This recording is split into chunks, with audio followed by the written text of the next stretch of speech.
students, welcome to our online class New Oxford Modern English Book 5. How are you all? I hope you all are fine. Let's start the reading. Open your book, page number 1, chapter number 1, The World in a Wall. पूरी दुनिया एक दीवार के अंदर। इसमें writer ने पूरी दुनिया को एक दीवार के अंदर बयान किया है। पूरी जो आबादी है इसके अंदर, दीवार के अंदर, उसको उसने एक्सप्लेन किया है। Let's start the reading. Students, in the last paragraph we have read about the wall in which there are many cracks and in that cracks there are living a lot of creature. वो wall किस तरह की थी? That was crumbling, टूटी हुई थी जगह जगह से। वो दीवार पुरानी ईंटों से बनी हुई थी जिसके ऊपर बहुत ज़्यादा ग्रीन मॉस था, काई जमा हुई थी।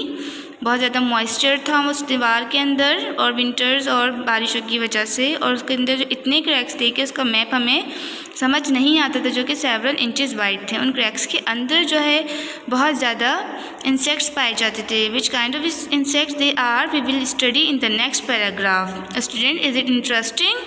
Yes, it is interesting. In the last paragraph, we read about the wall. Now, we will read about the creature which lived in that cracks.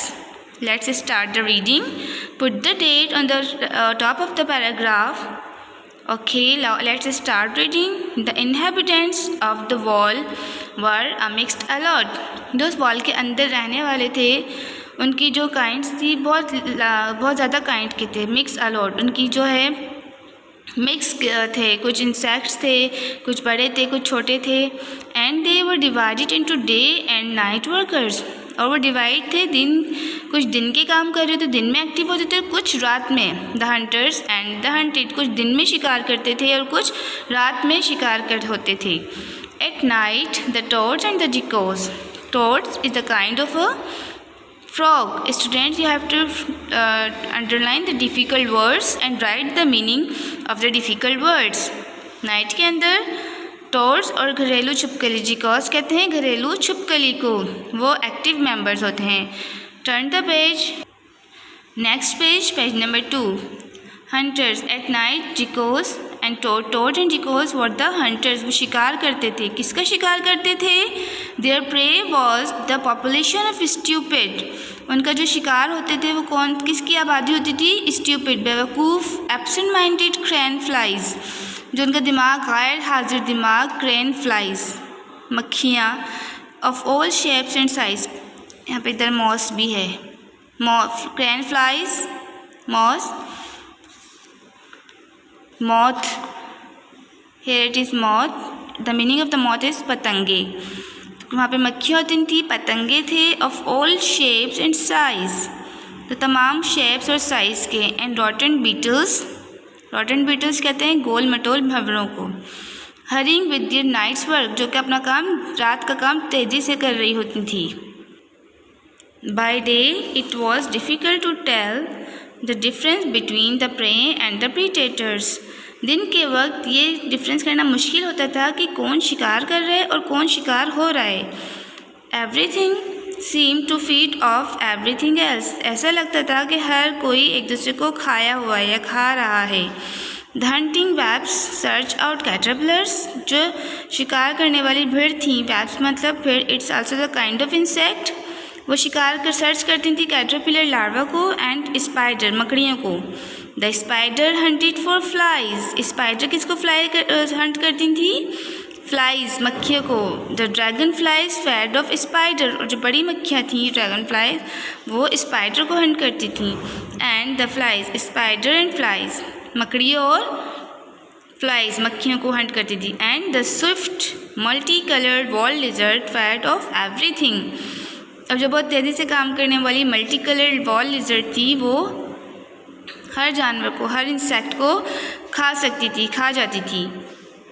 But my favourites were the shyest member of the wall community. उस wall community की जो शाइएस्ट member था वो writer का favourite था। वो did not seek any attention, जिससे कोई अटेंशन, कोई तवज्जो की ज़रूरत नहीं होती, इतना वो तवज्जो चाहती थी। They were also the most dangerous, लेकिन वो बहुत ज़्यादा ख़तरनाक भी थे। You hardly ever saw one unless, You looked for it. आपने मुश्किल से ही कोई देखा होगा.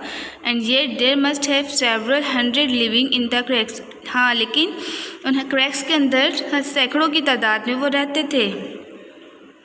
क्रैक्स ऑफ द वॉल के क्रैक्स के अंदर वो सैकड़ों की तादाद में रहते थे. If you gently lifted a piece of the loose plaster, अगर आप आराम से लूज़ प्लास्टर मतलब जो प्लास्टर थोड़ा लूज़ होता है, हट रहा होता है, उसको हटाएंगे ब्रिक से, ईंटों से, then crouching beneath it you can see कि वो झुके हुए क्रैक स्कॉर्पियंस जो है आपको वहाँ पे नज़र आ सकते हैं.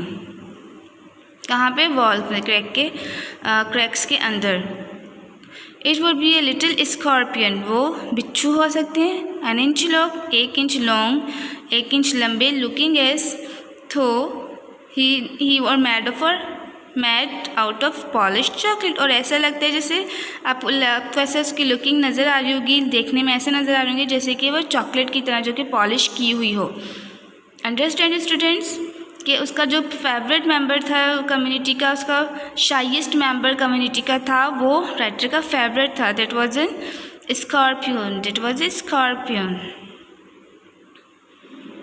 अब you can see here in the picture that is the scorpion. Here it is, and its color is like a chocolate, and it is shine. That was the writer is saying a polished chocolate. Its skin is very shiny. Students, put the date here, underline the difficult words, and learn the meaning of the difficult words. Let's do some exercise. Open book page number 7. Interjection. What does it mean? Interjection. The interjection is an exclamation words which show feeling, emotion, anger and delight are called interjections. Student interjections कहते हैं exclamation words होते हैं जिसमें आप अपनी कोई feeling show कर रहे होते हैं. वो फीलिंग किसकी हो सकती है? गुस्से की हो सकती है, इमोशंस की हो सकती है, खुशी की हो सकती है, सरप्राइज की हो सकती है. कोई भी आपकी जो फीलिंग्स होती हैं उसको आप शो कर रहे होते हो, उसे हम कहते हैं interjection. Some are here you hurrah, hurrah हम खुशी में कहते हैं. कोई चीज़ हमें गंदी लग रही होती है या बैड स्मेल होती है तब हम ये यूज़ करते हैं.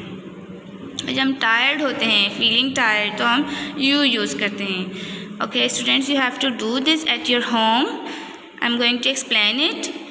Underline the interjections in the following इस सेंटेंसेस में आपको इंटरजेक्शंस को अंडरलाइन करना है. You, that was a good run. You मतलब हम टायर्ड, वो बहुत अच्छा भागा था, तो इसमें यू क्या हो गया? Interjection. Yes, we have lost the battle. Alas, अफलास मीन्स अफसोस करना. कभी किसी चीज़ के लिए हमें अफसोस होता है तो उसमें हम ये हमारे मुँह से ये चीज़ वर्ड्स निकल जाते हैं. Alas, we have lost the battle, हम ये जंग हार चुके हैं अफसोस के साथ. What a smelly drain. किस लिए हम जो कि हमें कोई स्मेली या कुछ अच्छा नहीं लग रहा होता है तो हम ये इस्तेमाल करते हैं इंटरजेक्शन. कितना स्मेली है ये नाली. Hurrah, we have won the match. Yes, hurrah, we have won the match. कि ये जो है इंटरजेक्शन ये हम यूज़ करते हैं किसी खुशी के वक्त. Understand? So you have to underline these interjections, students, and find 3 interjections in the story. और आपको इसी तरह की 3 interjections जहाँ तक स्टोरी के अंदर से आपको सर्च करने हैं और उनको अंडरलाइन करने हैं. Is it easy, students? You can do it at your home in your books. Now students, we will complete the next story in the next paragraph, and it's going to happen in the next paragraph and next story. So it will be very interesting, students, so wait for it. We will discuss these characters and what's happening in this picture in the next paragraph. Till then, Allah Hafiz.